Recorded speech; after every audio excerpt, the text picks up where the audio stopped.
O'sha chuqurga tushganda bo'ldi, hayot to'xtadi degani emas. Shu paytda o'rningizdan turib, ota-onangiz uchun harakat qilishingiz kerak. O'zingiz to'g'ri, yengilganingizni tan olgan bo'lishingiz mumkin ichingizdan. Lekin ota-onangizni shu haj safariga olib kelmaguningizcha, mana shu Ka'bani olib borib ko'rsatmaguningizcha to'xtamang. Chunki siz astoydil Allohdan so'rab niyat qilsangiz, Allohim sizni yo'ldoshingiz bo'ladi. Halol yo'l bilan, Allohning yo'lida men ota-onamni hajga yuboraman, umra safariga yuboraman deb yuragingizdan xohlaysiz-ku, ana o'sha paytda Alloh sizni niyatlaringizga erishtiradi. U uchun yuragingizdan xohlashingiz kerak. 5 vaqt namozlarni ado etishingiz kerak.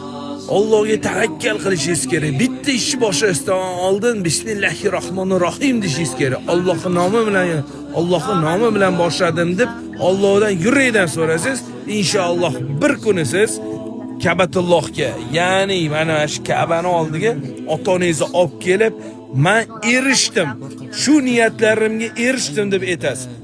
Vaqti, soati bilan hammasi bo'ladi. Alloh bizdan yaxshi biladiki, ertaga indinga kimga nima xayrliligini.